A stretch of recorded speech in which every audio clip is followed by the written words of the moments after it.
Hi there, welcome to the Noah Presgrove case, looking at the latest news and discussions at the matter. Today we have a very important one, and it's the first time round Warlight Ref does this within this case. It's actually an analysis summary of a news report type media coverage by TMZ News. Now, me personally, I've not heard anything good about them. I've heard a lot of negatives over time, hounding people, surrounding people, the paparazzi, really intense and full on. I did see a counter video on YouTube where some prankster hired like 50 to 100 paparazzis and surrounded a TMZ bus at one point. That was hilarious, but today we actually focus in on a serious matter by a group of experts that have gathered together into one room to make a 4-minute video. We'll see how that goes. But I do have notes. I've summarised what was said in that video to do with the Noah Presgrove case based off what they supposedly know and how the story is supposedly and what we may know here and there. And does it all link together? Is there a consistency? Is there a frequency? Are there any contradictions? Is there any misinformation? Well, I'm going to do my best today to try and summarise it, make sense of it, and you can always let me know in the comment section if there's any grey areas, whether you disagree or agree with the coverage. Now, from the reaction to a small sample size of people that have reacted to it and their thoughts, what I've seen on Facebook, seems to be a few people bowing down. Oh, yes, master, this is really good.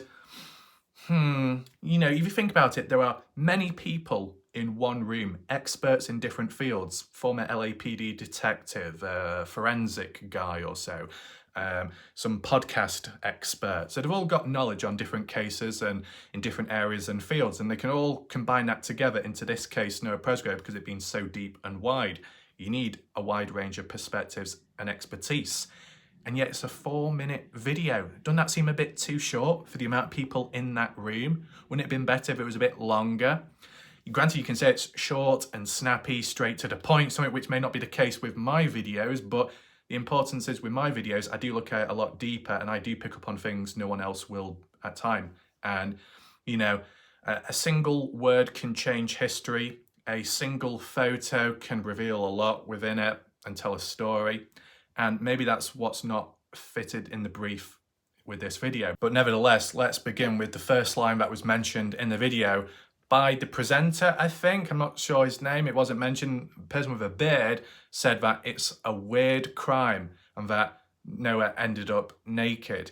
How true is that? Well, yeah, Noah did end up naked at some point, but earlier before that, not, from what Caden Pressey saw himself after 5:15 in the morning. No particular order when I'm going through this.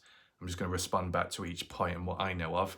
But immediately for TMZ, one of the guys to say it's a weird crime. The word crime is important, right? Because I don't think it's been treated fully as a crime, has it, within this case? It's been deemed as like a suspicious death. And a suspicious death can mean a mystery, unsolved, unknown at a point in time. It could be a crime or it may not. Could be accidental, may not. Could be something else, who knows? And it comes down to how is it treated at the end of the day? And in this case, it's not been treated good enough. Lack of proactivity, lack of taking action, lack of looking back retrospectively and retracing the steps of where Noah was at one point, where he was last seen, the party house, and actually conducting an investigation there and searching the property. That never happened. There was no search warrant. Could there have been a reason to do a search warrant? Yeah. And when you think of those indirect charges, people getting in trouble, the underage drinking, supplying alcohol to underage people, in possession of firearms at the time whilst being drunk, yeah, they could have got in trouble, but it never happened. So, you know, missed opportunities once again. But the only positive thing you could acknowledge is that there is still footage out there. The party goes drinking and alcohol in the background, to still say there is incriminating evidence there to say that they've got in trouble for breaking the social host laws or whatever you call it. So there is that. But I just find it interesting how even the people on TMZ instantly thought it's a crime. It's a weird crime. It's not a weird accident. It's not a weird suicide. It's not a weird mystery. It's a crime. But because of the unknown, the uncertainty behind it, it's strange, it's weird due to being naked, due to the condition he was in, who and what could have caused that. So there seems to be a consensus for most part of it, that majority of people in the case community, informally, general public, and those of higher ups, not in the community of the area, Terrell or Oklahoma, but, you know, TMZ themselves, or the different expertise that come together seem to feel it is a crime. Now, the next few points mentioned by Chris said natural suicide, homicide, accident. That's what they tend to be: natural suicide, homicide, accident. And yeah, that basically ticks all of the list. You could have a sub-factor, say suicide, you got assisted suicide, so that could be a fifth one, but in this case, not likely. So out of all those possible causes of death, how a person ends up dying through different means, which one do you think it is? And we'll do it for bit by bit. Do you think it's natural? Natural could be succumbing to the environment. Natural could be an on-the-spot heart attack or an aneurysm, and that's how you can die. And maybe some other reasons as well. That's very unlikely because of Noah's age, his health, he seemed okay.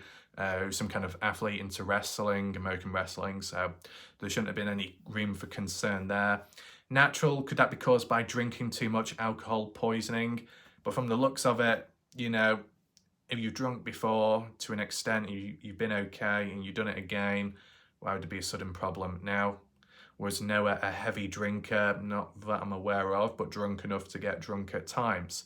So I wouldn't say it's natural. And, you know, you got to also understand, how can it be natural if those injuries are caused? You know, if you had a heart attack, you had an aneurysm, you somehow collapsed to the floor, or it was too hot, dehydrated, sunstroke, and you fell, and no one found you, and that's how you then passed away, instant or slow, how then do you have like a ripped scalp and broken ribs and a broken neck and damage to the vertebrae and grazes on the body too and the buttocks? How does that all come about from a heart attack or some kind of other natural cause of death? Well, there is a link, but an indirect one. Not that it applies here, but we can still apply it in general, that if you just suddenly collapsed onto the floor, there might not be any damage right now, but there could be later if, as you fall to the ground, you're exposed to the road and if a vehicle passed by, could run over your body, right? And then that could cause the further injuries and damage. Not that it was fatal, not that it was the killing blow, because the person could already be dead before, hence it being natural cause of death. But the additional damage sustained after death was caused by something indirect, which wasn't the reason for killing Noah, but it did cause much worse damages.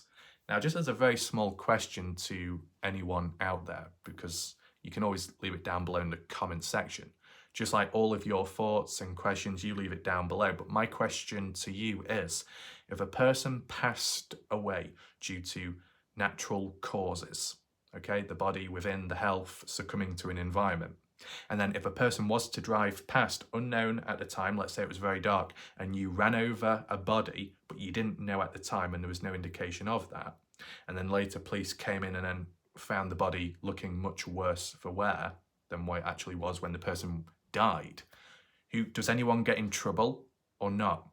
Because if the person's already dead, if you do anything to that body afterwards and you're not aware of it at the time, you didn't kill the person. But would you be done for desecration, desecrating a body, causing damage to it? Would it be an indirect form, an indirect charge? It couldn't even be manslaughter when the person's already dead. And then after you come by. Does anyone know? Leave it down below. It's an interesting question now.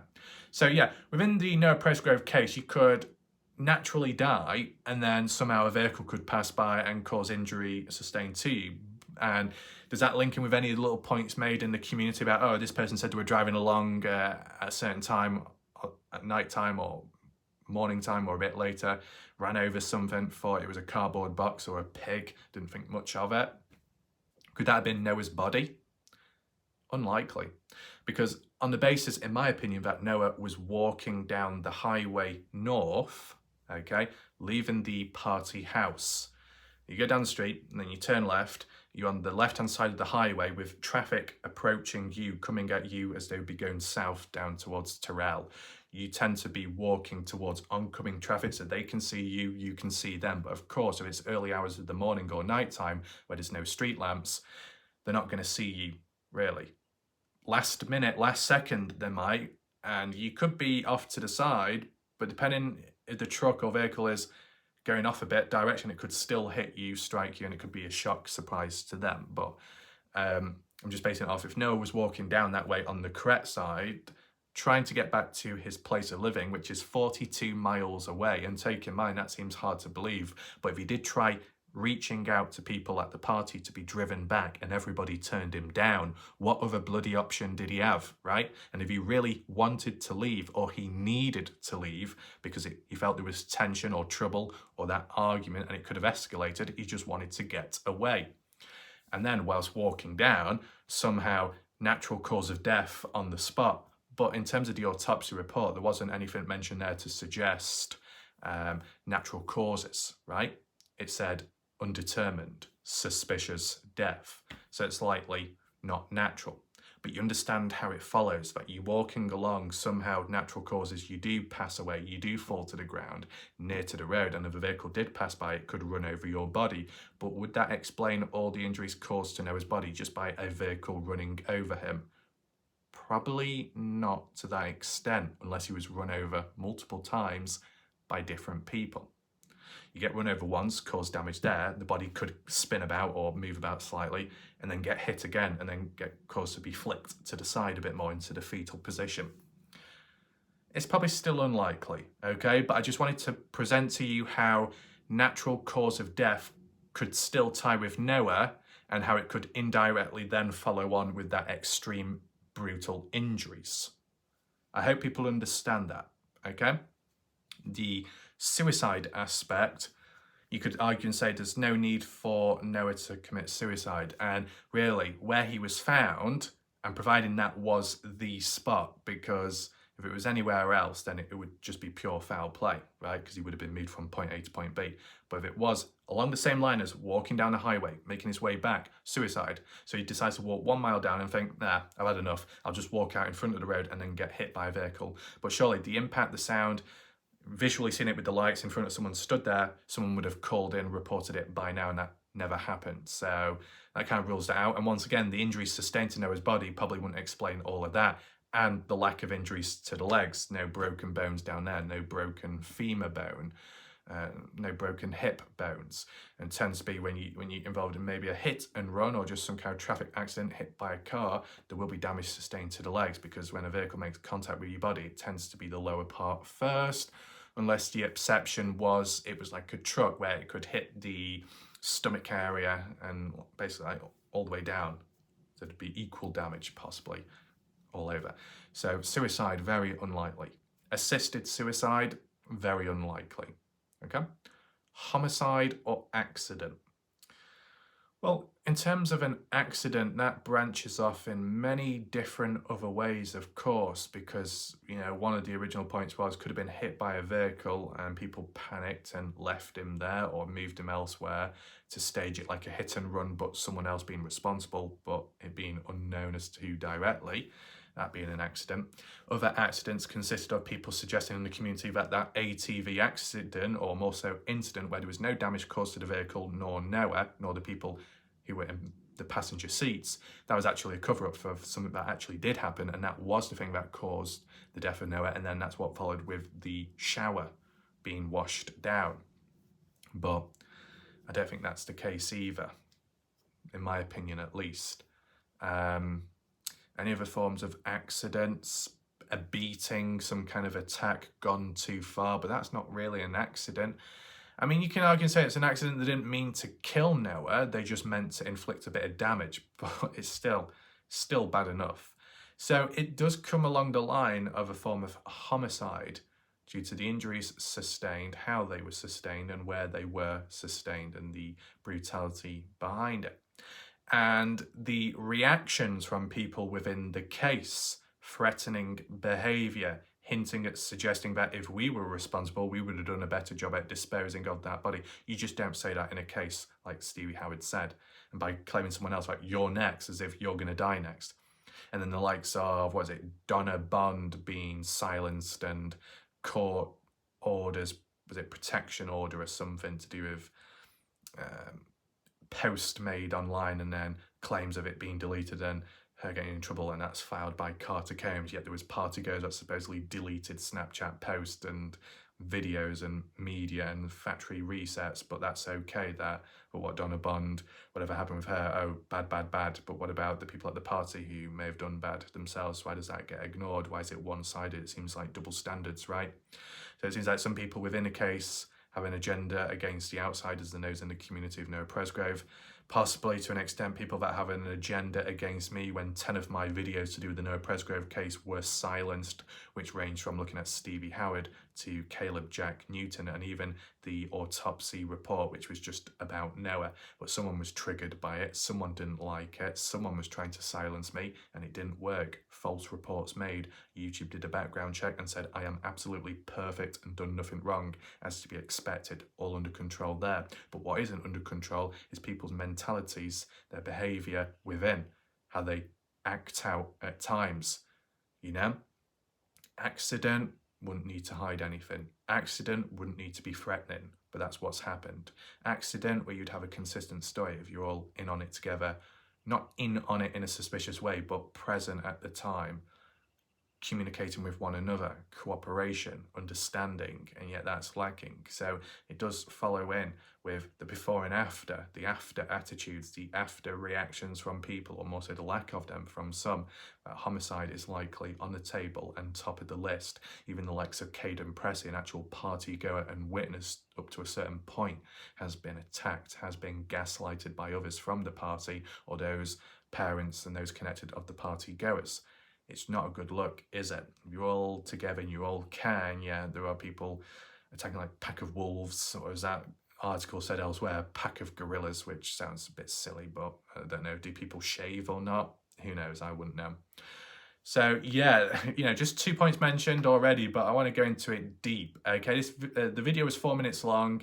I've looked at only 2 points so far, and it's 14 minutes in, but hey, we've got to get deep. It's needed, it's necessary, right? Whilst the video's short, I need to elaborate on it so it's clearer for you to understand what TMZ was getting at and what we know of up to now. So Chris said his thing there. Then the next thing that was mentioned by Ninette, interesting name, blunt force. You look at the buttocks, there's black marks upon it. What caused that? Marker pen, Sharpie, paint, asphalt, things like that were highlighted. Do I remember blackish marks being on the buttocks area? I mean, maybe. I know there was talks about debris found in the shoelace besides grass. Like, I don't know if it was black debris or not, but it could be. Would it be gravel? Would it be a bit of tarmac scraping across the ground, collecting in the shoe, bits of dust and dirt, things like that? But with the grass situation in both left and right shoe would make me think that either Noah landed on the ground and bounced about and gathered caught up in the grass nearby, such as on the highway, or more so maybe the ATV accident when it tipped over, and if Noah did make contact with the ground, did his shoes scrape against the grass? If it was round the back where there is grass, as Jack Newton said, that's where it happened. How true can that be? Well, you know, we just base it off what's been said, and maybe that's not good enough, but that's all we can work from, at least. If it wasn't the ATV accident and it was actually after, when maybe Noah was trying to leave, and I tied it in with my video about the shed theory, be sure to check that, either top right corner of the screen or just go on my channel. It's called The Mysterious Shed. You don't want to miss it. It was in use at the party. As for what reason, it's unknown, but it did remain open and shut at times, so people were coming and going from there. The question is, did Noah go there, or did he go against his own will? Because I'm thinking if there was an ambush, or he was trying to leave and people said, hey, no, you can't, or people went after him like a cat and mouse situation, did they drag him like that, take him to the shed area, close the door and do whatever to him, to make him pay, to torture him, to do so much, and then it went too far? Who knows? Away from the party, drown out the noise as well, and be out of sight. And if it was against Noah's will, being dragged along, his legs scraping across the ground, his shoelaces with the grass collecting inside, that would make sense. But in reference to the autopsy report, to the best of what I can remember, and apologies if it's limited because it is hard to remember everything, but you can always add in down below, is yes, I remember the grazes, I think on the left buttocks. I don't know about the right one, but there was like grazes on the buttocks area and no damage done to the shorts. But when you think about it now, when they said no damage to the shorts, were they referring to the white shorts which were added to the scene, or they're talking about the black shorts which Noah wore when he was killed or when he died? That's what I want to know. It was not really elaborated out. I would have liked to have known that personally. But yeah, grazes on his bottom area. Grazes, I think, on the cheek, on certain sides. I mean, if all the grazes were on the left-hand side, it would seem like the person was dragged along only on the left-hand side and not the right. But I think it was kind of spread out, the grazes, from what I can remember, a bit on the right. Nevertheless, what would cause grazes on the bottom? If he was being dragged along? Possibly. If he was being scrubbed too hard, which is an actual reference which is brought up shortly by another individual, we'll get to that shortly. That aside, besides the black marks on his bottom area supposedly, was there any black marks anywhere else on his body?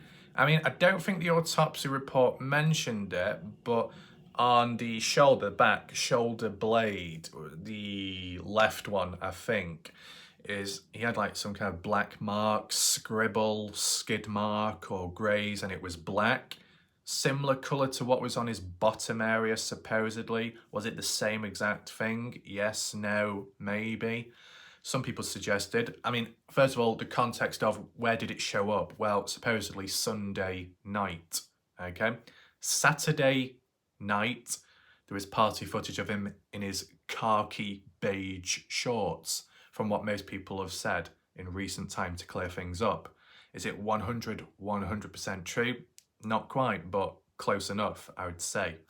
I've not seen anyone contest it yet, but nevertheless, khaki beige coloured shorts, where you saw it in the party footage to an extent, where he got slapped by Shady, where he got written on from the back as he pulled his pants down, scribbles on, signatures, people's names, okay. And then after Saturday, or Saturday night, going into early hours of Sunday morning, he left the party because of the argument with his best friend Jack at the time. Leaving late at night, going into early hours of the morning, safe to drive, I guess safe enough that Noah was able to make it back safely home, had a shower, from how it's been worded and said within the case. If you have a shower, washing most of it off likely. But what about Sharpie pen, the purpose of that? Well, we can look at that in just a second. But yeah, having a shower, cleaning off, freshening up, and then later on, because he would have slept when he got back, even though it would have been Sunday morning by the time. Later on into Sunday, supposedly around 5 p.m, picked up by some of the party goers that drove him down to the party this time round, so he didn't have his own vehicle with him. Limited, right? Vulnerable to an extent, dependent on others for a ride back, of course. Made it to the party, wearing his black shorts now, as you see in that party footage compilation, where he gets slapped by Brylan Sweat, where you see him partying in the kitchen from the point of view of Caden Pressey, who's sat down in that chair. And then some other footage as well, where Noah's dancing about. See, the problem is with that party footage, it's a compilation, but it's not in the correct order of how things played out, right, over the days. And that's where the confusion has come from. But I've tried clearing it up now, so that because we know Sunday that Noah was wearing the black shorts, and even early hours of Monday morning he was wearing the black shorts leading up to his death, because after 5:15 Caden Pressey said that Noah was wearing black shorts. But after death, he then suddenly ended up with no shorts and they were folded nearby. But that's a thing in its own right, as we know. So I don't know if TMZ are aware of that extra news and footage, hidden footage, but it is where it is at this moment in time.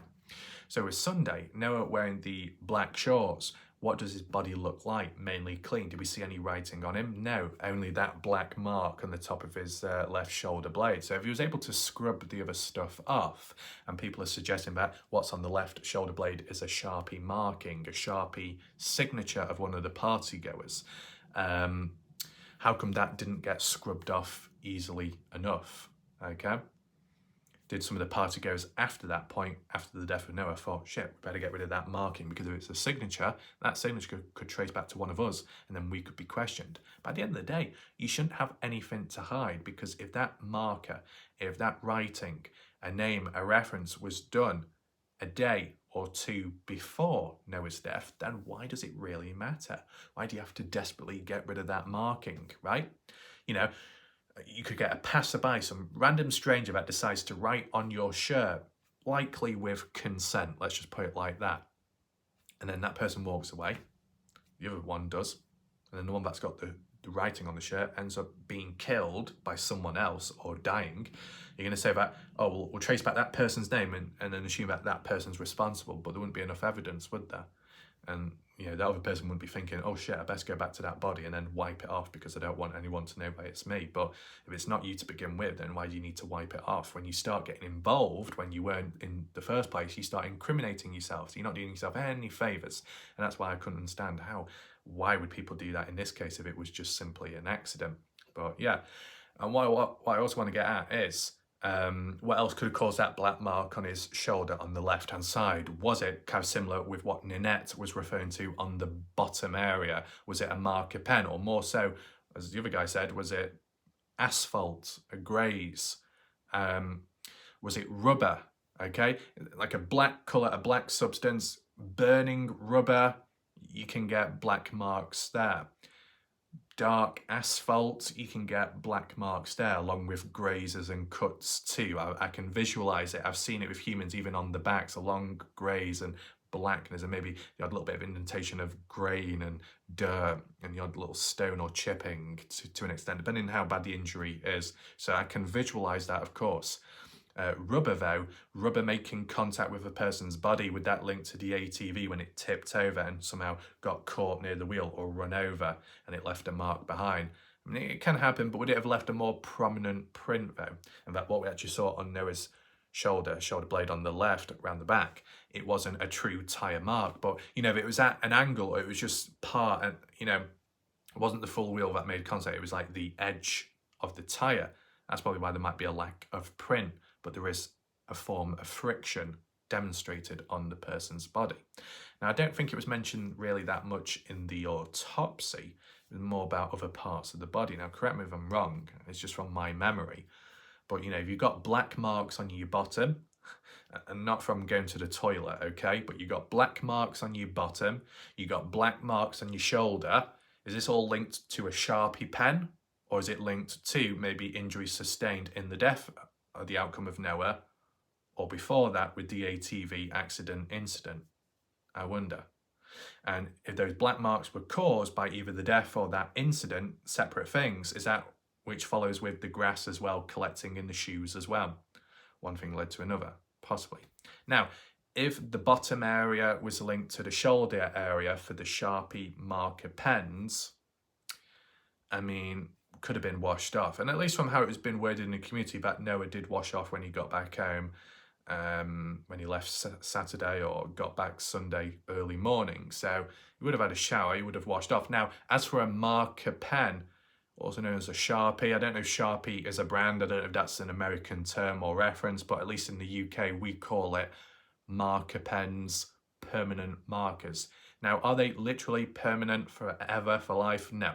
They do fade away with time. But I think hydrophobic are Sharpie pens in which making contact with water will not get rid of it or erode it. But with time, it can fade with some form of like alcoholic substance that can be used to speed up the process. Would Noah Presgrove have done any of that at the time with like an alcoholic substance?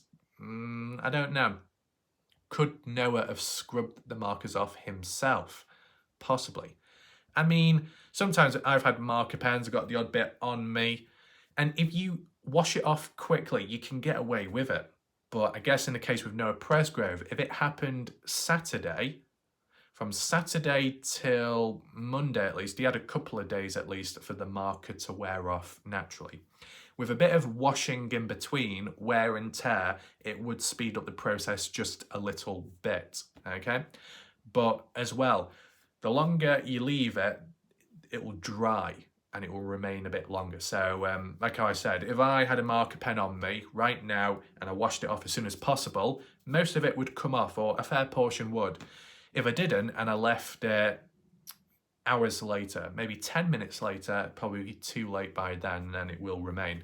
And let's be honest, okay, a permanent marker pen is a permanent marker pen, but what about the brand? What about the quality of it? Not every permanent marker is actually a permanent marker. Sometimes it can be a scam. Sometimes it can be cheap, made in China, made in India, or wherever it could be, right? So the quality can impact the longevity of the pen marker itself. Not all are built to last. Not all have a long span.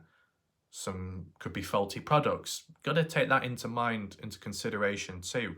And how did the person write on the body? Were they like pressing in hard to almost like ingrain it to cause a bit of scraping?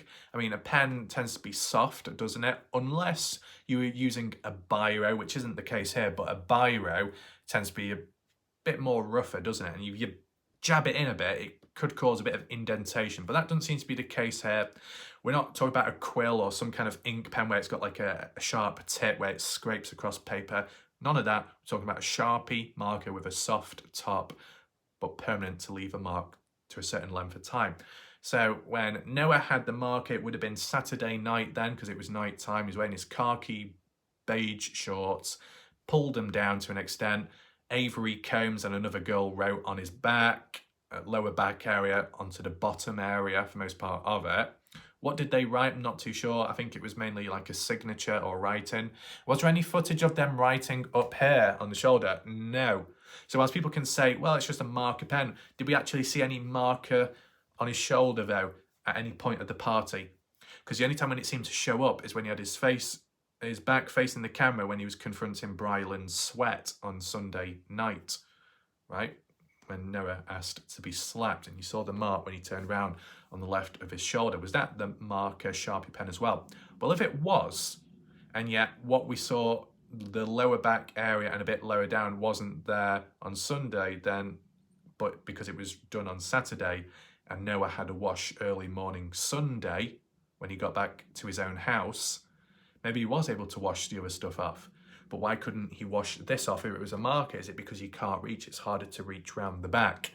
Not for that to be taken out of context than it is to reach underneath or below. Does that make sense? And why would Noah be so concerned about washing all that off? Why? Maybe because he just doesn't want it on him. He wants to look clean. He wants to look appropriate or so. But if you're returning back to a party, you're going to get messy again. Dodgy things are going to happen again. What's the point washing off? I mean, unless the main intent was just to wash, freshen up, be clean, not smell, and that was mainly it, the goal. And what indirectly happened was, in terms of washing himself, he saw the marks and thought, oh, you know what, I'll just scrub over it because I might as well scrub my whole body to clean myself. And in that process of cleaning, it just happened to get rid of the Sharpie marking. Would it have been enough to get rid of it completely? Depends if he scrubbed and what item he used. Did he use a sponge? Did he use a cloth? Did he use some kind of scrubber which could have caused friction? And I'll be honest with you, I don't know if you can see, but you know, those goosebumps. The thing is with me, when I think of friction, you know, rubbing hands, anything rubbing together, it makes me go really cold. Can you see the goosebumps? All those bumps are like goosebumps and the hair's standing up on me. So if I think about it just visually, it makes me go cold and I shiver. If someone was to do it in front of me, I shiver. There's benefits to it though, because I can make myself cold if I was warm. I think it said something about there's only a small percentage of people on this earth that can do it. I don't know how true that is, but I can, and I've demonstrated it right now. So I'm trying not to think of scrubbing and rubbing, but makes me cold. I don't know why, but oh well. But yeah, if Noah is washing himself down and it requires a marker pen, it requires some kind of friction contact made with the surface of the skin to keep going over it, rub, rub, it might eventually get rid of it, but it might be a bit excessive, it might take a bit of time. So there's that to take in mind. But even if it was to say about the second shower, the shower at the party, that would have been after the footage of Noah with Brylan Sweat, I'm assuming. And based off that, if Noah had a second shower, then that might have been the final one that did clean off the marker pens. But with that probably occurring after the footage of Brylan Sweat and Noah, Noah still had that marking on his shoulder. So it's about trying to understand the order of how things played through, right? The marking, though, on Noah's shoulder, it didn't look like a signature to me. It looked more like a fish hook. And that was a reference mentioned within this case, that Noah was fish hooked. Unless other people were referring to that fish reference as in the shape of the scalp area, the fish type shape. I'd understand that. But you know, it just looked weird, that black mark on the shoulder, and if there's like black marks on the bottom area, depending on what the shape and how it looks visually. Is it grainy? Is it patchy? Is it a line? Is there like a print or so? Consistency with what's on the shoulder. You could establish a link, but it's a little bit unknown. You can always add on. Apologies about this because I did really lock on with this key point just because I wanted to make references to other black marks on the body, which Ninette did not mention. Ninette did not mention the party footage of the shoulder area, so I thought I'd add that in.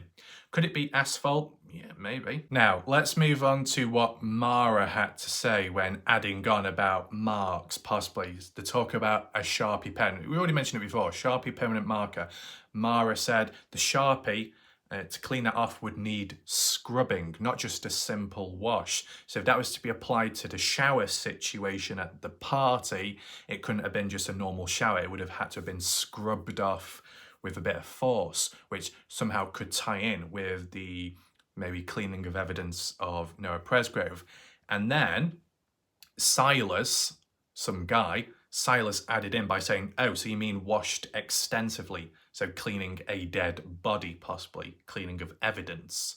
So there's marker pens on the person and the signatures of people's names. They don't want those names to come up in the police report or investigation. Oh, Noah's body was found, and on him was key names of individuals. Are they the victims? Are they the ones responsible, the perpetrators? So clean all that down as well. Clean any evidence on top of that in case anyone's been touching or handling Noah's body.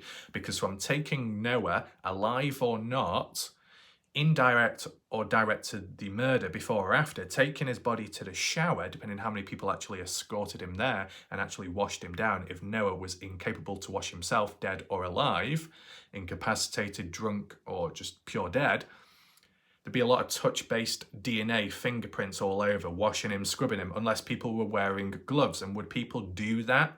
I mean, if on the basis that Noah's body was dumped at the highway and there was no touch-based DNA found at that point post-shower, right, they probably did wear some kind of gloves to be able to move the body from place to place without actually making direct contact with their fingerprints on Noah's body.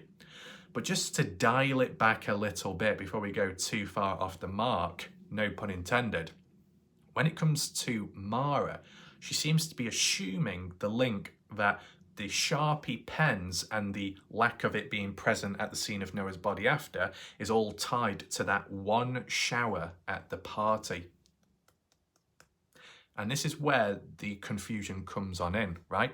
Because from what's been said more so recently, that the party footage of where Noah's wearing those khaki shorts, where people are writing on the back of his body, that occurred Saturday. And then later on Saturday, going into early hours morning of Sunday, Noah left the party, made it back to his house safely, had a wash, had a shower, may have scrubbed the stuff off then came back on the Sunday 5 p.m. into the evening to then end up whatever happens and then have a shower, right? So we're not just, I think what Mara has done is got confused. Mara isn't aware that the Sharpie writing occurred on a Saturday and that Noah had a shower after Saturday going into Sunday when he made it back home, and then had another shower when he got back to the party later on into the evening of Sunday, going into early hours morning of Monday. 2 lots of showers could have done the job to get rid of any marks, but at least from the party footage, what we saw on the Sunday supposedly of Noah confronting Brylan, it seemed like most of the markers were already gone by then. Unless, I'm just trying to point out, is there a little factor in between? On the Saturday footage when the girls were writing on Noah's bottom area / upper back, well, lower back, just above the bottom. When you wear shorts, would it cover that area where the writing was in that footage? I'm not too sure. Because I know Noah pulled his pants down when people were writing on him. So fast forward to Sunday, when we see in the footage of Noah wearing the black shorts, were Noah's shorts high enough to cover those markings? Maybe, maybe not. That's the only problem there, right? That's like a little factor to acknowledge. If we can be confident to say that the shorts weren't too high up to cover the markings and that the markings would have been visible if they had been there, and if they weren't washed away, well then then that puts things into better perspective. So you let me know what your thoughts are about that. But, you know, Mara, I think, made a little bit of misunderstanding with what she was getting at, but with what Silas said about, oh, those markings being washed extensively. A simple shower wouldn't get rid of the markings because it's permanent. You need to scrub away at it. And why would you need to scrub away at it if it stands out? You know, it can be a personal choice. You know, if you're going for a job interview, you don't want writing across your head that says twat, right? You'd want to wash it off before you actually get there. If you're going back to a party and you got like face paint on and it's a part of the party or even a festival, you wouldn't really wash it off unless it was uncomfortable, right? Or it was rude and inappropriate and you didn't like what was written on your face or back. But then again, like with Noah, how would he know what's been written on him if he was to look in a mirror? It would be reversed, wouldn't it? And I don't know if Noah would be too mired by it. I mean, there was some white marking on his body too, but I don't know if that was a white Sharpie on the back. There was also some white markings on his chest or near his nipple. But I think that might have been whipped cream. I don't know if anybody licked it off or not, but I'm sure there was a bit of whipped cream. Could be wrong if it's just white marker pen, but you know, if you think about it, it seems like Noah Presgrove was the party piñata. He was the one that was slapped, may have been beaten afterwards, written on as well. Was he paraded about? Why does it seem like that Noah Presgrove was the one to take everything? I mean, it was just a party and people messing about. How come no one else has writing on them? How come not really anyone else was slapped? Because at least in the party footage, it was only Noah that was being slapped. Why was Noah getting it all? Right? Maybe because Noah wanted it? Well, I mean, when he asked Brylan to slap him, he was asking for that. But as for Shandy just slapped him outright and Noah didn't say, hey, don't do that. So, you know, you could say, oh, well, Noah's drunk, he's not quite there with it. But aren't the other people drunk as well? So it's like a free-for-all, yet Noah doesn't take it out on anyone, but people take it out on him. Maybe not directly, maybe not done with intent to cause true harm or damage, but at least in the footage, it just seems like Noah is on the receiving end of majority of it, even just being written on, whatever that could be, that's been written on. So let me know your thoughts there. Do you think that Noah's body was washed extensively by party goers? Or do you think it's a combination of Noah having his own wash at his own place the day before, or much earlier on in the day of Sunday, when he made it back home, and then the second wash afterwards? Do you think repeated washes was enough to wear it down the marker pen? But if so, would it have shown in between within that party footage Sunday night, possibly before that shower, where he had the black marking on his shoulder, or is that a completely different mark? I want to know your thoughts on the matter there. And as well, if you think about it, black marks on the bottom area, like what Ninette was saying, would that link to Sharpie markings, or more so would it link with the removal of Sharpie markings by extensively rubbing it off, which would cause friction, which could cause any abrasions to the skin, or more so just redness, raw, cause the skin to rip off slightly? It depends how hard you're going at it. I mean, I'm getting all shivers again because of the talk about bloody friction and rubbing. That sounds so dodgy, doesn't it? But, you know, I've scrubbed away at stuff and it didn't lead to any black marks. Normally, black marks can be caused from intense friction with the likes of asphalt, with rubber, tyres, even being burnt in a way when you get charred skin, right? Just rubbing yourself with rubbing yourself with a cloth or something that's kind of like rugged to cause that friction, to try and break down what's on that skin, what's ingrained, dirt, pen. Yeah, it can make the skin look a bit red afterwards. And to be honest, Noah's body looked a bit red in certain areas at the party, probably unrelated, but still, you know, rubbing and breaking it down, it's not going to cause blackness of the skin. I mean, other times the skin could go black is when you've got some kind of really bad infection and it's dying off, right? So to say that there was black marks on his bottom after, and for Mara to say that there was possible intense washing, or at least Silas agreeing with that, an intense washing shower at the party exclusively to get rid of the markings, but inevitably it caused remnants of black marks to be there, not from the Sharpie but from the scrubbing, and yet scrubbing normally doesn't lead to black marks, it normally leads to red marks, raw skin.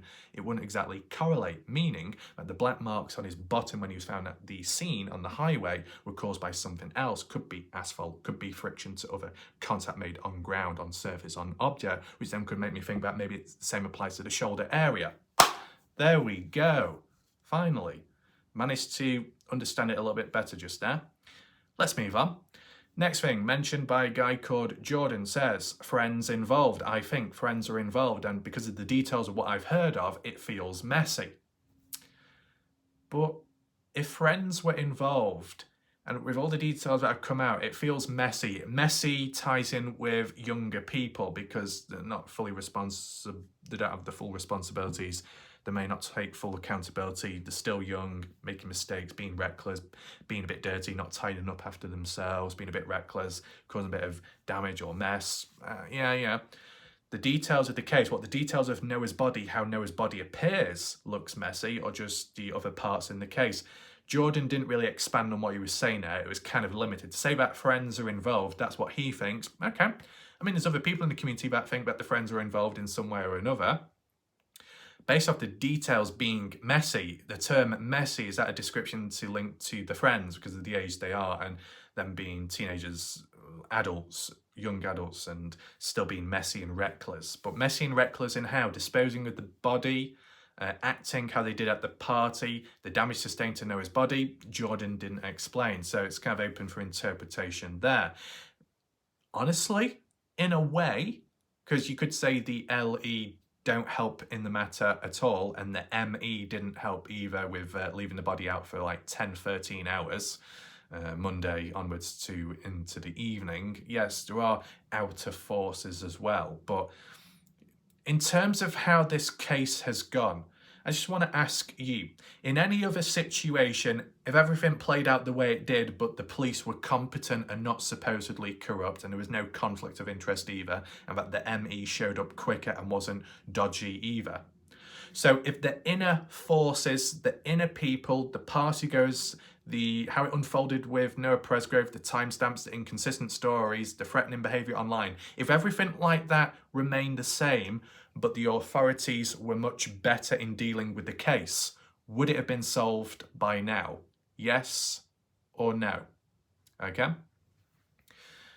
If you say no, well then it could mean that if people involved inside, partygoers, witnesses, those type, were responsible for the death of Noah, it's not exactly a messy situation, but it was actually done quite well. And professional, maybe not quite, but good enough to cause confusion, misdirection, by actually moving the body elsewhere and leaving no touch-based DNA upon the body which could link to yourself. So maybe wearing gloves, moving the body away from where the person actually died, getting rid of possible DNA, getting rid of the rest of the blood of Noah.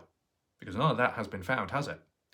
On the basis that you say that the case would have been solved by now, are you saying that if the competent police were around, that they would have gone to the party house, questioned people more, searched the property, found blood, found all of that, which could tie in with where Noah was actually killed at?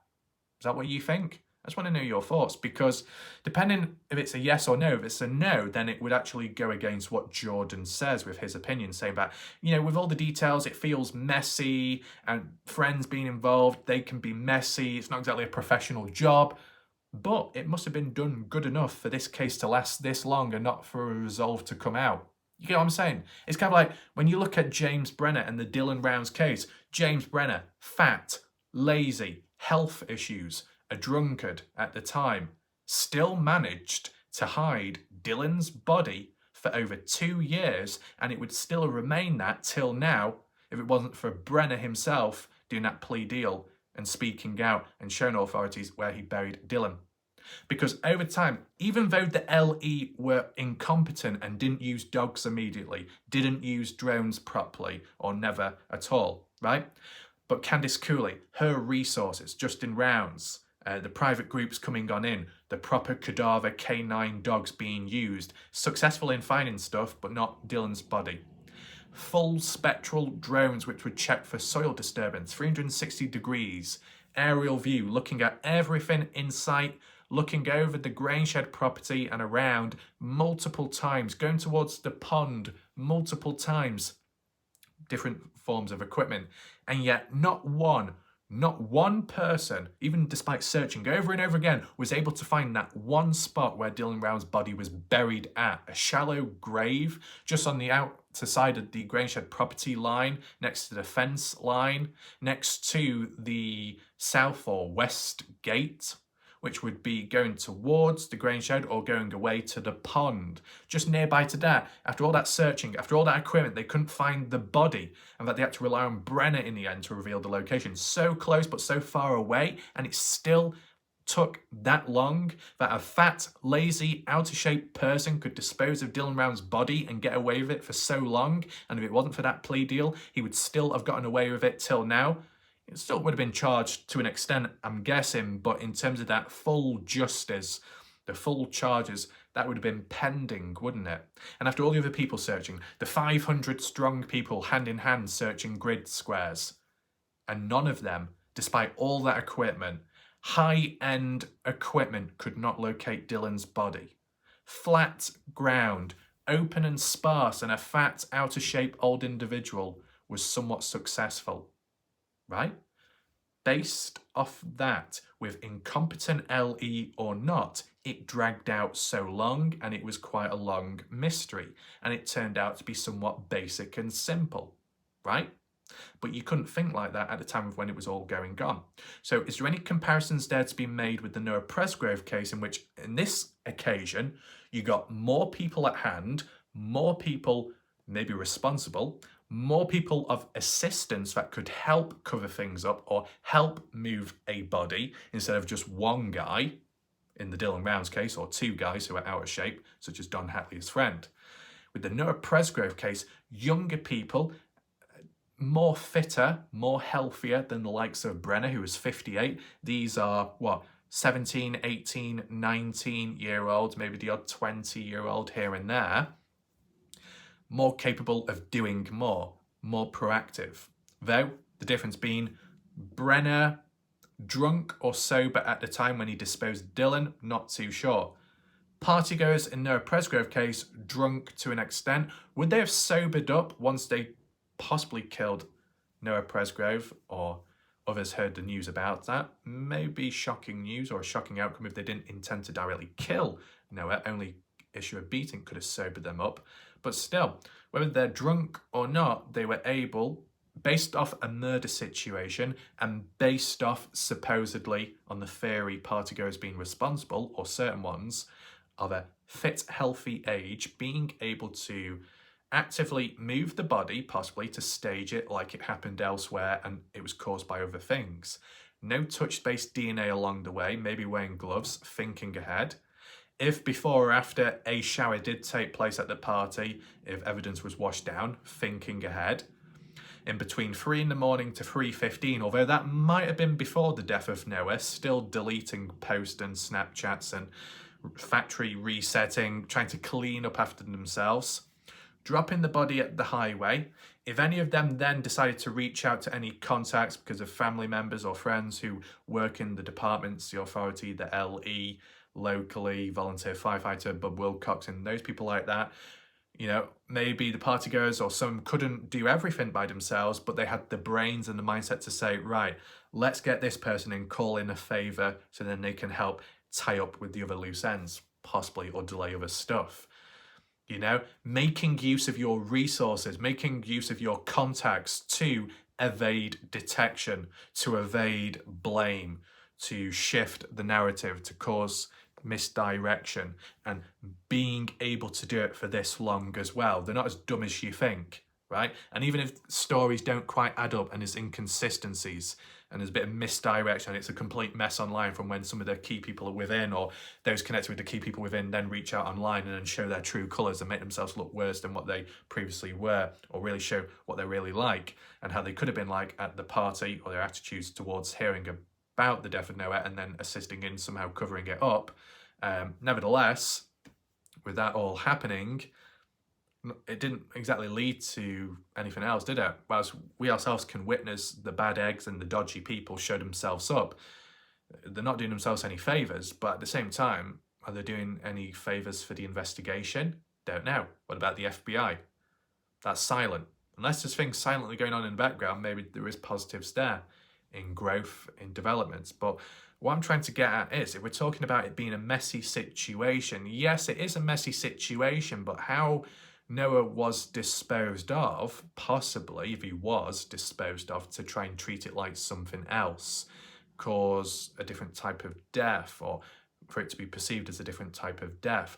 There's a bit of brains, a bit of thinking of, you know what, if we do this and we do that, then we can try and evade the blame. So there's a level of thought and care.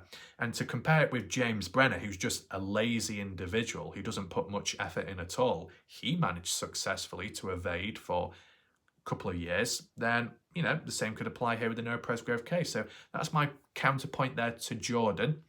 I'm glad I'm able to do this video now because I feel really locked in with the comparisons and going deeper than ever.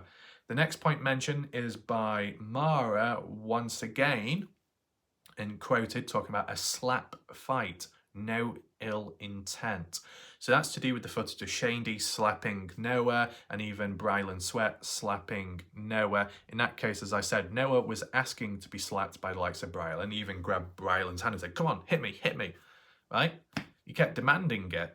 And Brylan seemed a bit reluctant, but Brylan did it in the end because that's what Noah wanted. And I don't know if they were talking about like a bet or something, saying, oh, if you bet this or bet that. I heard that reference and term in the audio in the background. And then when Brylan did slap Noah, Brylan ran away. It seems as if Brylan was scared of Noah, unless because Brylan senses that Noah is more of a dominant presence somehow physically. But nevertheless, Brylan comes back and Noah says, see, I told you I wasn't going to slap you. So Noah stayed true to himself there and made a promise and kept it, which is a good thing, even on a small scale. But in terms of when Shandy slapped Noah, because Noah was wearing the beige khaki shorts, that would have been the same time as when Noah was written on. And based off on what's been said in the community, that all occurred Saturday night. So Noah was slapped different times, different occasions on 2 separate nights. Was Noah slapped any more any other time? Would that explain the red marks on his chest? Was he slapped like that? But then again, sometimes if you are slapped in certain areas, you do get a hand print. Not always, it depends how hard you slapped, but it's worth taking that into consideration, of course. Could he have been slapped anywhere else? Don't know, because we've only got limited footage from the party. I mean, the party shows Noah getting it all on the receiving end. What about anyone else? It actually makes you think, how come the party footage showed that and it remained present and public? The deleted footage, what was that to do with? What did that consist of exactly? You would have thought if there was partygoers and people there that wanted to portray a certain story, they wouldn't have had it so the only footage that remains shows Noah as either the attention seeker around all the girls, which could lead to jealousy, or that Noah Presgrove is the one that flirts all over, which could be seen as a bit, I don't know, immoral, depending on how you look at it. But more specifically, you want to show the footage of Noah getting it all, getting slapped.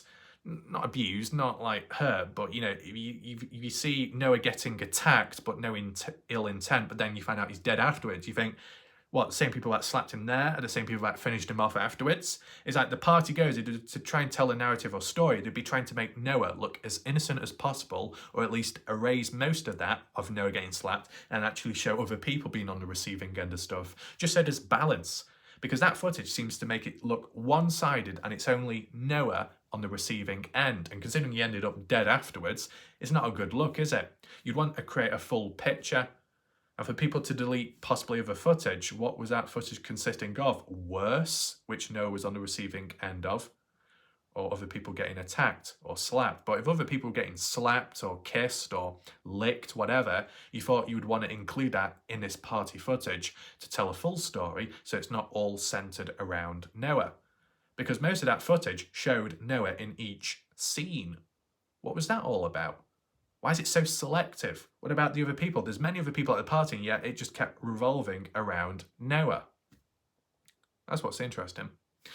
So moving on, to do with the slap fight, no ill intent. Do I think there was no ill intent at that moment? It was just slapping. It was messing about friends, messing about drunk as well, not quite thinking of the consequences, how it could hurt afterwards. I mean, it's a bit unrelated, but when I was watching UFC in the past, The Ultimate Fighter, a group of strangers get together, guys, not in a gay way though, hang out at a house, go through season, go through week after week to try and get to the final and become a signed UFC fighter for a contract and get lots of money. Whilst they're hanging out at the house, they get drunk a lot, they get pissed, they get angry, some do, some overreact, and one guy at one point was saying, hey, punch me, just do it, punch me. He gets punched, he gets knocked out, right? Just not thinking of the consequences. So the same could have happened on a smaller scale with Noah Presgrove, but I think when Shandy slapped Noah and Noah wasn't even really asking for it, you could say that's a bit questionable. Was that foreshadowing what was going to happen later or early hours of Monday, in which someone or some people were going to do something to Noah and Noah wasn't aware of it or didn't really ask for it? Yeah, because we've seen it from both perspectives in that slap footage. One where Noah was asking for it on Sunday, and then the previous one, Saturday, Noah didn't ask for it, it just happened on the spot. Now, if roles were reversed and Noah slapped Shandy without even any consent, you could get done for sexual harassment, you could get done for assault, depends who they are and if they've got an agenda or not. At a party, and if your friends are friends, maybe you wouldn't take it out on them, but in a public setting, it can go different, can't it? There are double standards there, but yeah. What else did Mara have to say? Supposedly, him and Jack had an argument, but the beef was squashed. That's what Mara says. The only good thing what Mara said was the word supposedly, keyword by me, where it's not for definite, it's what supposedly happened, what could have happened, what has been said by another individual, a witness.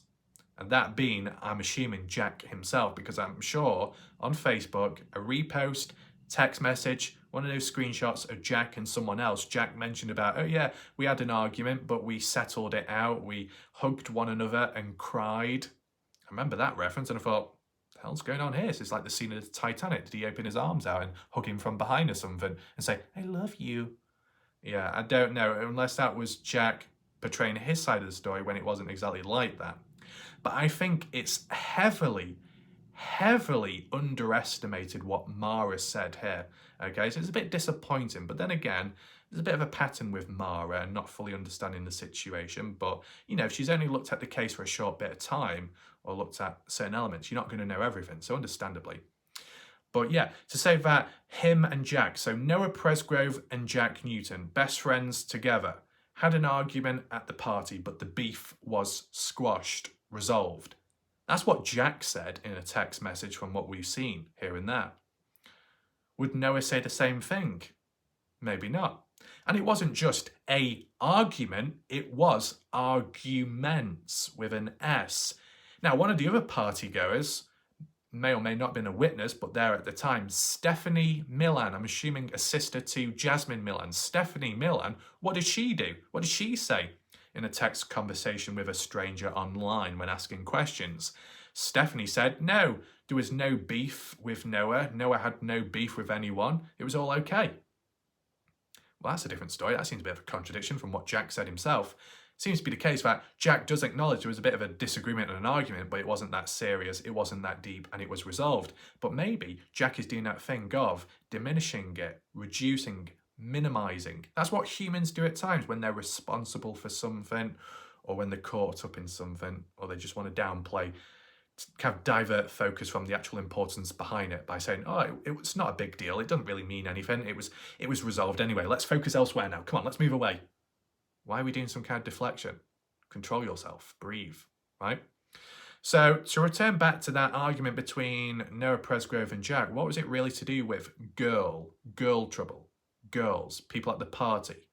Supposedly Jack, his girlfriend at the time, Carter Combs. Noah hanging around Carter, flirting possibly, got under Jack's skin, felt a bit jealous, bit paranoid, had it out with Noah.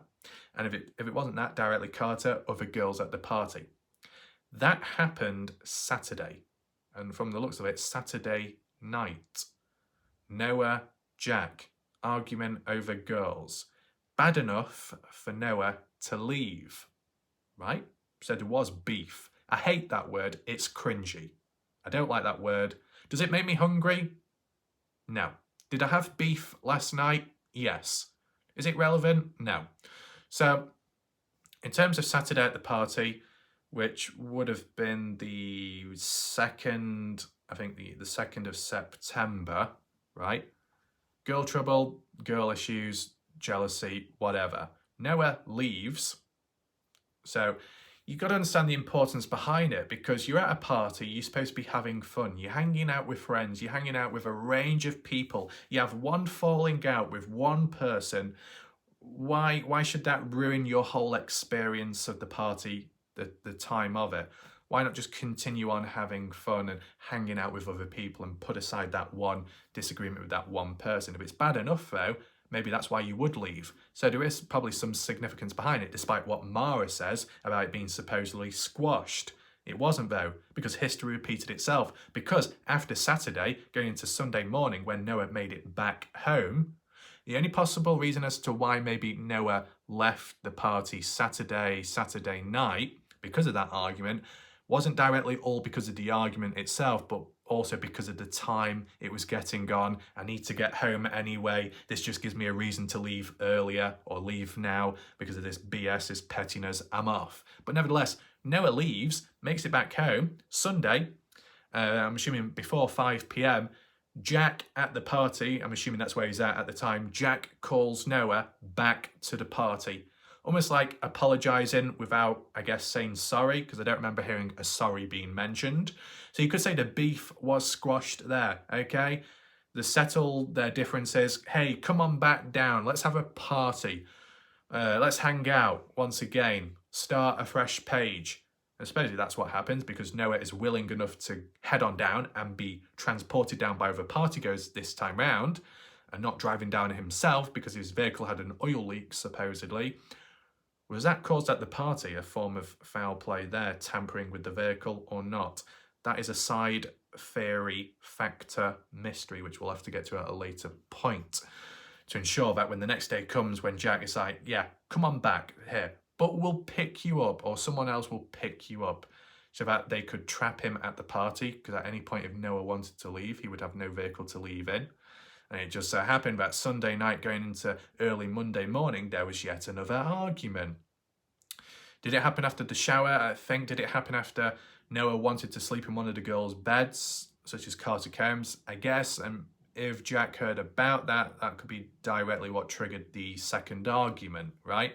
A falling out, a disagreement. By that time, Caden was asleep, so he didn't hear or see that, which is unfortunate, but it is what it is. Even though Jack claimed to be asleep 2 in the morning onwards, Caden said he was not asleep up to that point or before, so that was a lie. So what else can you trust from Jack, right? If Jack has lied before about other things, when Jack says, oh, this argument, it wasn't anything big, it was resolved quickly, maybe that's a form of minimising, right? No harm in acknowledging it. So, Sunday night, early hours of Monday morning, argument. Once again, late at night or really early in the morning, and it just happens to be around the time of when Noah shortly leaves after that, based off the timestamps given, right? So if the beef was squashed, obviously it wasn't. I think the only thing that was squashed was the back of Noah's head as it was caved in, right? And that's being realistic and honest in a sharp way. You know, if you have beef, I hate that word. If you have an argument, a falling out with someone you like or love or close to, you may be more likely to resolve those differences, set them aside quicker than if it was with strangers. If it's with strangers, they're more likely to be dead to you, depending on the severity of the argument, compared to if you know someone and you hang around them on a day-to-day basis, you try and resolve it as soon as possible so the atmosphere and the feeling isn't awkward. And that may have been the case with Noah and Jack, but nevertheless, history repeated itself Sunday night, early hours of Monday morning. Another argument. So whatever happened Saturday night with that theme and argument, it boiled over onto Sunday. And if it was resolved in between, maybe it was a false sense of security to one of the parties involved, not directly the party itself, just a figure of speech between either Noah or Jack, thinking, we set aside our differences, everything's okay now. And yet that wasn't the case because of another argument came about. So it was never squashed, it wasn't really resolved. And because of that second argument, once again, as from the pattern, Noah decided to walk away.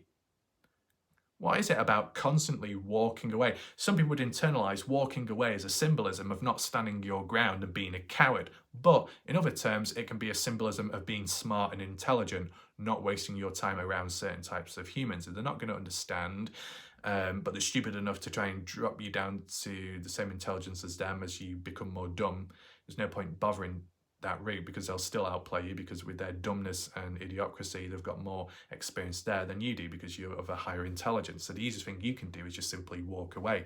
And once again, with it being late at night or early hours of the morning, around the same time, is it a similar pattern and time with when Noah decided to leave and attempt to make it back home, just like how he did Saturday, Sunday, going into Sunday early morning?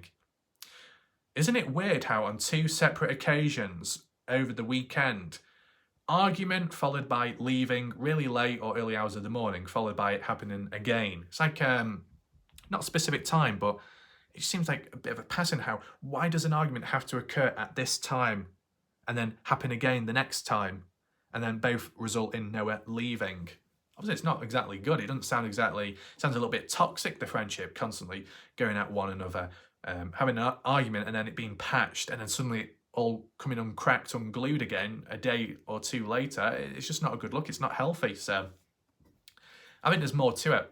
And I think Mara heavily underestimated it. That's why I had to step in just then. The other thing that Mara says just suddenly goes on to, whilst going all over the place, like, we got all kinds of stuff going on, all kinds of messy situations. I don't even know what's going on, man. And then Mara ends up saying, and Cloves, best friend, Caleb, Link. I'm like, fucking hell, calm down. Okay, this is not like an auctioneer thing where you do, just calm down. I know it's 4 minutes long, the video, but if it's a bit too fast flowing, I mean, you have to try and keep up with it. And I did rewind it back to try and understand what was being, gotten at. Clothes. What clothes? Noah's clothes. Lack of them, right? Shirt on or off? Never saw a shirt on Noah at the party, if I'll be honest with you. Did he actually take one to the party? I don't know. Does anyone else know? Leave a comment down below if you did. But the shorts, form of clothing. Shoes, form of clothing, pretty much. But I think the main talk was the shorts with what Mara was getting at. But she said, I think the best friend, Jack Newton and Caleb Newton, are linked to the clothes of Noah. No elaboration was given at all. Extremely disappointing, kind of invalid, right? If you wanted to add on to the clothing situation, you could be assuming, oh, right, because it wasn't mentioned in the TMZ report about Noah being clothed and then naked, because the damn show or the YouTube channel kicked it off by saying ended up naked, just like that. They didn't give context as to when Noah ended up naked, when he died, after his death, or when he was alive. And to clear the air from at least what we know of and what we've heard of in recent time, and it has been backed up as well by Cade and Pressy to an extent, and hidden recorded footage details given in the background to an extent, that Noah walked away around 3:30 a.m. 10-11 minutes later, 3:41 a.m, Jasmine Milan announces on Snapchat he's missing, but not in a serious way, kind of like joking about. But technically he is missing. But possibly to some people he's not, because they know where he is and may go after him. But yeah, somehow Noah ends up on the highway with black shorts on, mismatched shoes. Why mismatched shoes? Maybe when Noah was leaving the property, he put on the wrong pair of shoes, or he was in a rush. So he put on whatever he could find and get away as fast as possible. You never know, right? So yeah, what's the next key timestamp that comes on in? 5:15 in the morning. Hours have passed by, right? From 3:30 to 5:15. 5:15, Jack Newton, the best friend, returns back to the house. So before 5:15, he already left the party house. At what time? I don't know. It was never explained. It's a shame. But 5:15, Jack gets back to the party house to announce the news of Noah's death. So that would imply that before 5:15, Jack was at the highway near to the body to see it, to announce the news. What was Jack doing there in that spot? How did he know it was Noah, or think it was needed to park up and then cross the road to see what was happening? There must have been a reason to do so, because normally you just drive past and wouldn't think much of it, especially when it's on the other side of the road. When you're looking straight ahead, you're not going to see it as clearly as if you were going south, coming down south, see the body just on the side of you. Unless I'm wrong there, but yeah, that wasn't explained. So the questions that remain unanswered are, after 3:30 a.m. and before 5:15 a.m. when he made it back to the house, what was Jack doing in between that to come across Noah's body on the highway? And exactly what time did Jack leave the property first time round to then later return back to announce the news of Noah's death on the highway? That was never explained. Does anyone have an answer? Does anyone have a source directly? Clearly list below, and that'll be appreciated. Okay, that's what I just wanted to make very clear there. Anything else to highlight? Yeah, so after 5:15, given a few minutes or so, 10 minutes, 5-10 minutes, Caden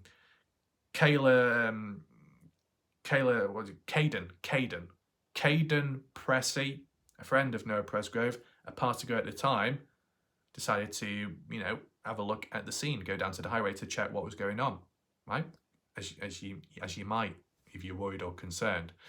Caden obviously can't find his other shoe because Noah's wearing it, but unknown at the time. So Caden just hops into the vehicle with one shoe on, I think, with a group of guys, go down to the highway, sees Noah's body. Caden says with his own eyes what he saw was Noah clothed with shorts on. 2 to 5 minutes later, he's ordered and the other guys to head back to the house. Ordered by who? Caden Pressy never mentioned that. And whilst there is hidden footage just after that, which showed a police guy, a volunteer firefighter, Bub Wilcoxon, connected with some of the family members within the case and party goers, the grandfather to Carter Combs, Avery Combs, I think, with him being present there, and some other clothed individuals who may be police but not dressed in police clothing at the time, that hidden recording showed them present. So maybe that's the authority that ordered the likes of Caden to head back to the party. Right. But some people in the background have said that in that footage there wasn't any police, there weren't authority figures there, and it was somebody else present instead.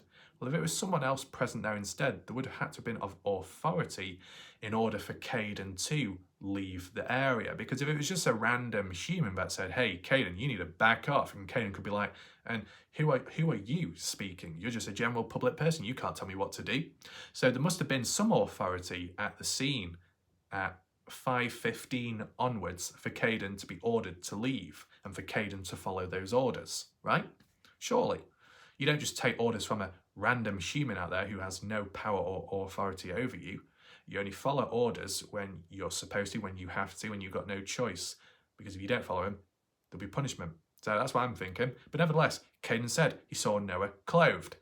That hidden recorded footage which showed people there at the scene, though, after Caden left, unclothed Noah took shorts off, tampered with his body, replaced the shorts with a white pair, folded them up.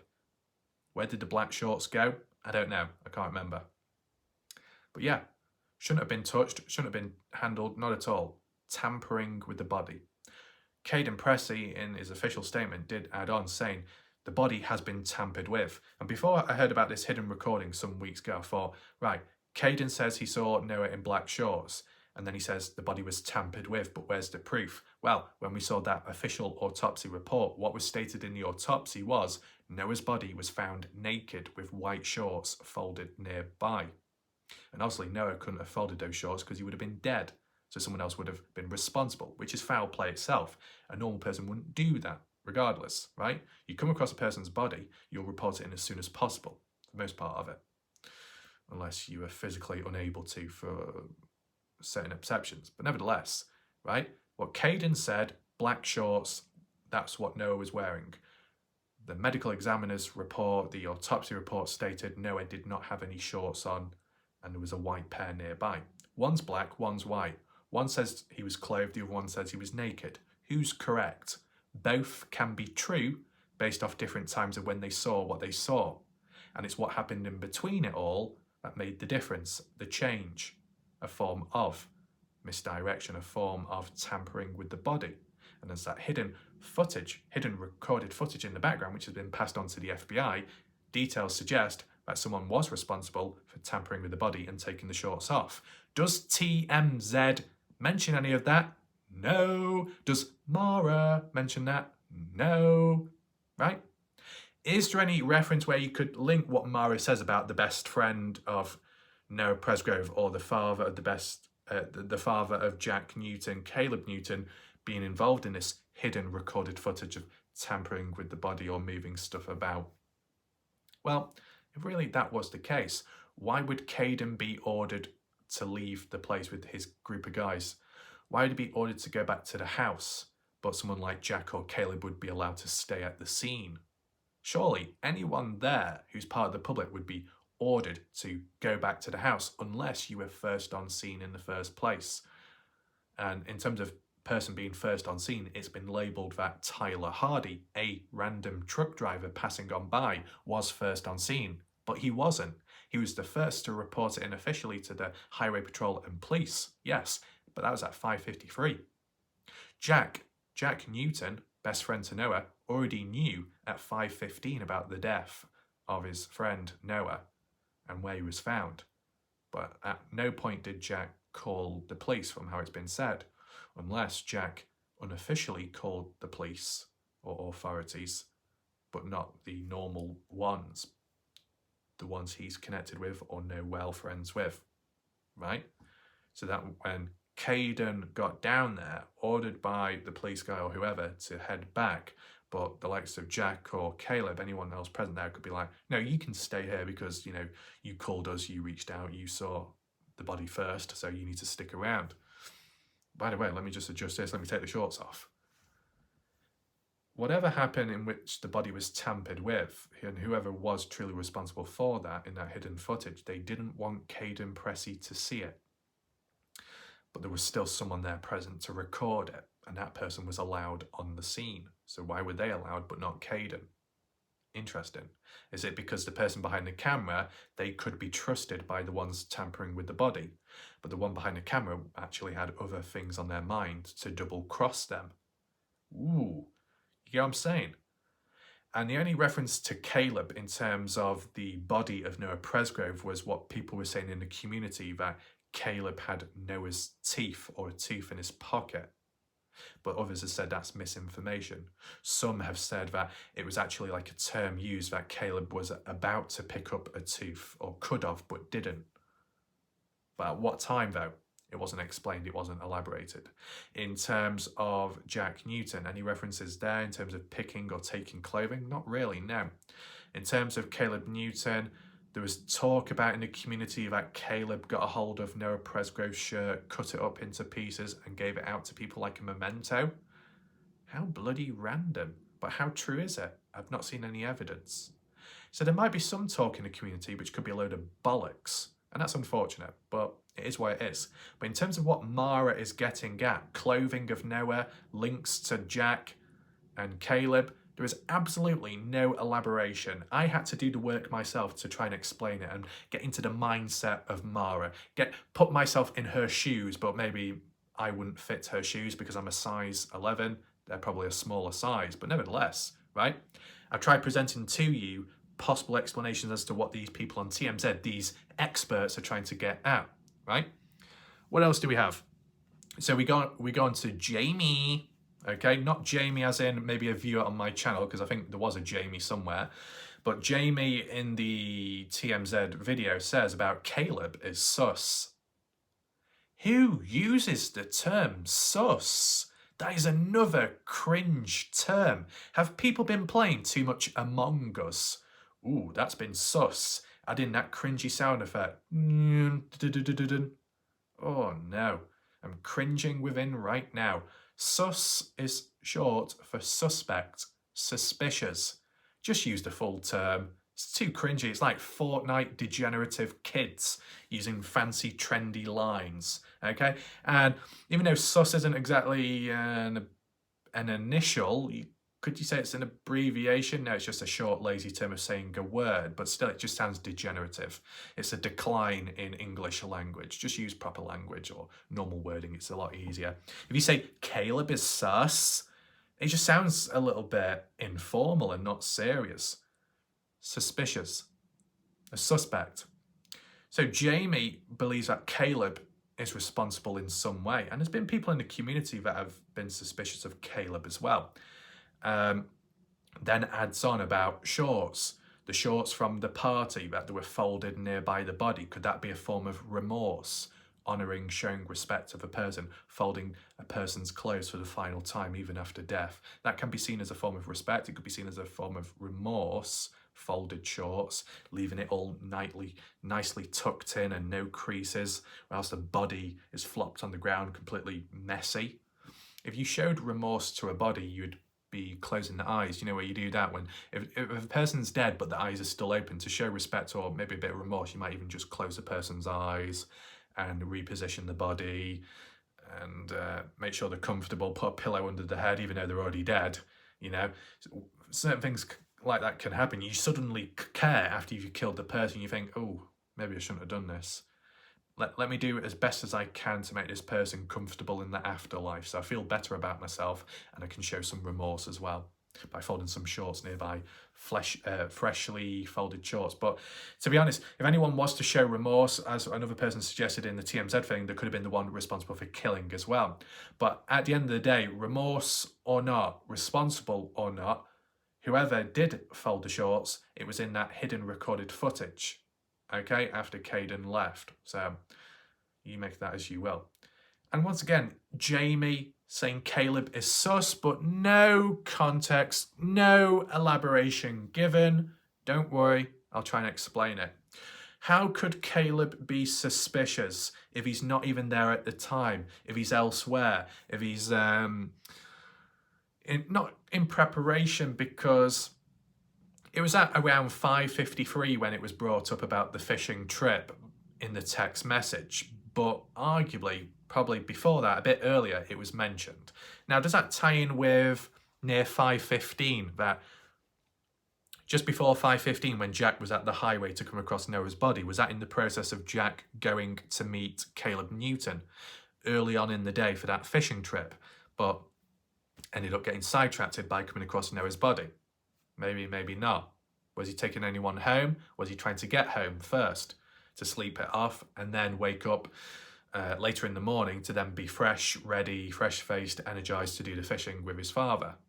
Because they did say between them it was like an on-the-spot decision earlier on in the Monday morning, directly at 5:53 or before. The text message shows 5:53 about, oh yeah, can you bring me a spare cap because I've lost mine, it's been messed with at the party. Said that to his father Caleb. 5:53. We'll go over there. We'll go to the fishing place. But it was what Caleb said, that at 5:53 in his Facebook statement, Caleb said how, oh yeah, Jack, my son, texted me at 5:53 explaining that he's overslept, slept too long, woke up late, had to redirect where we're going to meet up. Instead of my house at 6 something or 6:30, it was going to be at the ramp of Warwicker Lake where we were going to go fishing, just because of timing and everything. Now, there was someone in the comments recently on my channel that said even if Jack woke up late, he could have still made the deadline in terms of getting to meeting where his father lived. Still would have fit the time period. So why did you have to redirect the location of where you were going to meet up? Because you had unfinished business in the background, or you wanted to get directly to that place? No talking, no messing about for other reasons. Could be a bit of a decoy, could be a bit of a change of plan on the spot maybe, but nevertheless, Monday morning, 5:53 or just before, fishing trip being announced, talked about between father and son. Grandfather of Jack supposedly going as well. Did it actually happen, the trip? Yes, no, I think not. But you never know, right? Originally, at the time, Jack's girlfriend, Carter Combs, was supposed to be tagging along, but never did, at least, because she said she was supposed to go, which means she was originally, but in the end she didn't. So that confirms that. As for Jack, as for Caleb, I mean, Caleb in his Facebook post to tie back to that 5:53 statement that Jack texted me, my son texted me about oversleeping. Well, when we actually looked at the point of view of Caleb Newton's text message conversation with Jack at 5:53, it mentioned none of that about oversleeping. It just mentioned about Jack saying, "Oh yeah, we'll go fishing. I'll meet you over there," or so. Nothing about oversleeping, nothing about the extra details which Caleb mentioned in his statement. So I don't know where Caleb's getting that from when he references and quotes the text message conversation, which is extremely limited, and yet Caleb's put more words into it, which didn't actually happen in that specific text exchange. Now, it could have happened afterwards once they met up or had a call after, and Jack explained that, "Oh yeah, the reason why we were going to meet down here is because I overslept and this happened and that happened, the end, blah, blah, blah, blah." But for Caleb to quote it from that text message conversation exchange wasn't the case, so mistakes were made there. So that could make Caleb suspicious because he's not getting the story straight. He's putting false words into a situation. What else is he hiding? Then you got the suspicious claims about Caleb being at the party, which is kind of unknown and not 100% proven, but still a bit suspicious to say. Then you got Caleb Newton passing shirts of Noah about as a memento. Did that directly happen? Not enough proof up to now to prove that, but still suspicious to be thinking of that. It sounds like Caleb has got a lot of fingers in pies, right? He's all over the bloody place, supposedly. But one thing that is clear, and one thing that does seem to tie in with suspicious outcomes with the case of Noah, is that Caleb, the father to Jack, if Jack did anything, Caleb could be covering for Jack, hence the inconsistencies with stories. So there's that. But also the theme of death. It's not Caleb's first rodeo in terms of directly or indirectly being in the presence of someone passing away who he may know. Because fast travel back to 2020 during lockdown virus. Restrictions maybe not as strict in the US compared to the UK, but nevertheless, Caleb Newton in 2020 at Waurika Lake, of all places, right? Rings a bell, doesn't it? Because that's the place where Jack and Caleb were supposed to be going fishing Monday morning upon the death of Noah Presgrove. But nevertheless, back in 2020, Caleb Newton, along with he was 36 at the time, Caleb, on the boating trip, with another 37-year-old male or female, name not given, with 7 or 8 or 9 other people on board of the boat. A fair-sized boat to be able to fit everyone on. But there was a 7-year-old girl, Hawkins, however you say the person's name, and she was 7 years old, and at some point near to the boating area or the ramp or the docking area, the girl ended up falling into the water, fell off the boat, made contact with the propellers and died on impact, and it would have been pretty gory as well. As for how it was treated, it was pretty quiet and it wasn't really reviewed or looked into much at all.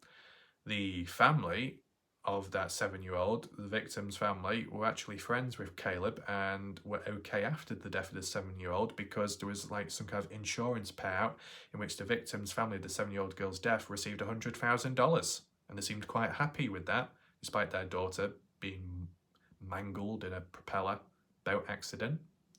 You see how it was worded? Accident, not treated as criminal. But in terms of how she fell in the water, that was treated as mysterious. Never followed up nor explained. They also mentioned that they could smell the breath on Caleb at the time, alcohol, possibly drunk, not quite there with it. Did he cause the girl to fall in the water directly or indirectly? Who knows? But to be caught up in the death of someone back in 2020 and it's treated as mysterious circumstances, and then Caleb names pops up in the Noah Presgrove case elsewhere, and that's seen as like a suspicious death. Doesn't sound too good, does it? And then in the middle of all that, then another death of either his friend or someone connected to him via family, something Herrera, ended up dying in an ATV accident in which he collided with a vehicle which was parked in the middle of a highway or a road, and that was a bit odd, and people were suspicious of that. So it seems like wherever Caleb goes, death follows. Either he's a very unlucky person, wrong place, wrong time, or there's a bit more to it, especially when it comes to that mysterious outcome with the different people and how they died. Noah Presgrove, 7-year-old girl, Caleb present in some way or another.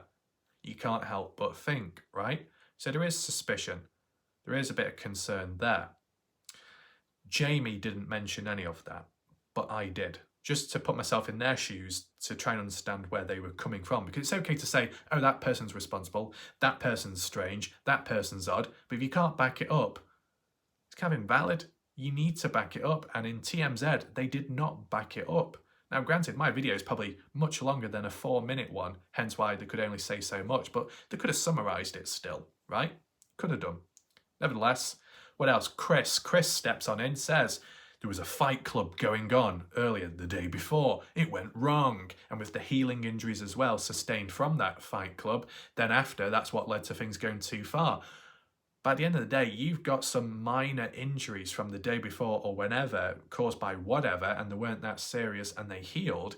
They wouldn't have then caused the death after, right? And even going too far is kind of separate events. You have an event of a fight, it results in minor injury. And then a separate event, you have a fight once again, same person or different person, then it goes too far. It doesn't all link together as a full-on timeline. And to be honest, the way Chris was talking with that intense music, there was some kind of fight club going on, underground fighting.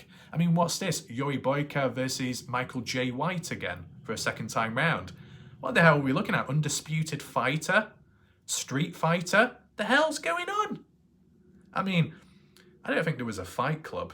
Slapping one another casually is now seen as a fight club. What? Where's the proof of a full-on fight or brawl? I think there would have been a bit more injury sustained. What about the bruising? I didn't really hear too much factors about bruising. We heard about lacerations, was it contusions, internal bleeding, scrapes, grazes, black marks, but I didn't really hear anything mentioned about bruises, unless a medical term was used to describe that. Because sometimes you do get punched. You can develop bruises on your body, can't you? If you get slapped, you can get like burst of blood vessels, and it's like redness, surface of blood raised to the skin. If you get pinched quite badly, you can get like blood blisters and things like that. Different reactions depending how you're treated and dealt with. So to say about a fight club, it's just a group of pissheads having a party in which something did go wrong or something did go extreme all of a sudden. But I don't agree with a fight club. That makes it sound like some kind of underground competition. They didn't go there to fight, they went there to party, and then something happened along the way. Let me know your thoughts there. And Silas then said a bit later, there was no broken ribs. There was about 10 broken ribs or so. The fact that you got these experts, these podcasters, these former detectives, these forensics, these this and that, and they can't even get the bloody information correct. It's not exactly a good look, is it? Okay? Simple mistake, yeah. But to have a title along with your name, it just doesn't add up. I mean, when people say that I'm an expert, or when people do hype me up, whilst it is positive and good of people to do so, inside that I always think, oh, I don't want too much attention. I don't want too much credit because it can create high expectation.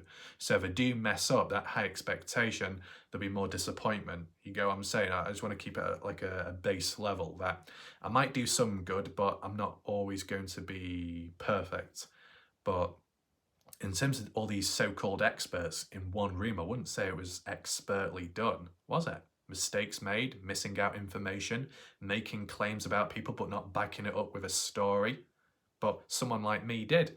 Was there anything else mentioned? Yeah, towards the end, Silas was going on about when it comes to the case and the outcome, small community, someone will know and people will have the different stories and 4 different ways of saying it, or 3 different ways. The cops have an outcome, an idea of what's happened. The press has an idea of the outcome, and the locals.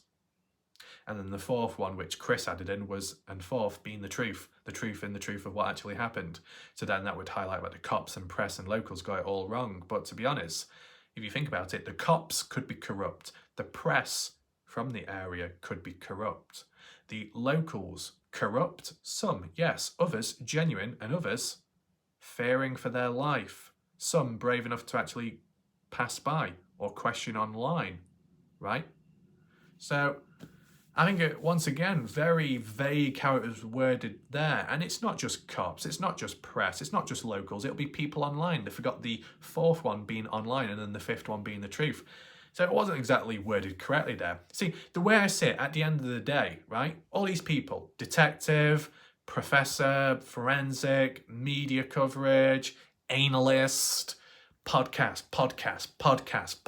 massive oversized headphones and mic to fill out your face, deep throat in the mic. Ooh, let's talk really loud. Let's look really intelligent in our video. Let's add in lots of visuals, side effects. Let's add like intense music. Really, yeah, let's really lock on, man. All American. And then you got me. Am I a detective full on? No. Am I some kind of full on psychologist? No. Am I part of some kind of like news broadcasting team? No. Am I the president of the US? Not yet. Have I gone to space? No. Did I break the camel's back? Nope. And yet, I've been able to explain the situation a lot clearer and more focused and make more sense and do the job what they're doing when talking. As I said, I think there's a possibility if there's no extended footage, TMZ, whether it be the people that went onto the show or work for the show, whatever the situation, TMZ made those people look limited because of the length of the video. Short, too short. Claims made but not backed up. No elaboration, very vague. It doesn't make them look good. It paints a bit of a negative picture of themselves, hence why I'm being critical. So whether it was them themselves that couldn't be bothered to explain it clear and made mistakes along the way, or that TMZ themselves and the production crew said, right, let's cut it short, let's not include everything, let's make you, look less intelligent or something. Do you get what I'm saying? Let's just say that it was 20, 40 minutes long with all those experts. What more would they have had to have said? If they had the time to think and speak, would they have said any more than what they said in that 4-minute video or not? That can be the final question of today. Hopefully you enjoyed this video and you found it interesting. 2 to 3 videos. I think this will be the second one and the final one for today because it did actually go longer than expected. Oh boy, the upload time of this could be a bit of a nightmare. As a heads up, if it's not uploaded tonight, it'll be the day after. And that's only because, as you know, upload timing is a pain on YouTube. Anything over 1 hour long will take a lot longer than a 59-minute video. So I might even reduce the quality of this video to 720. I know you won't be able to see all the details and high definition of my face, my lipstick, I mean natural lips, but I'm sure it'll be fine. It's not the end of the world. But in all seriousness, I know there was that, well, supposedly a podcast with Justin Roy, one of the admins on the Facebook page of Noah Presgrove's Army, like a friend or a family friend of Noah Presgrove, and some other details as well. I'll try and get to that when I get time. I just got to catch up on all the other things so I don't fall behind too much. So I'll try and get to it when I can and tick other videos off the list. But, there's always new things coming out. It kind of slows stuff down. I can only do so many videos in a day, right? And only so many people can come along to watch my videos. So I've got to balance it out. But that being said, thanks for watching. Appreciate the odd few people for supporting the channel last night. That was good to see.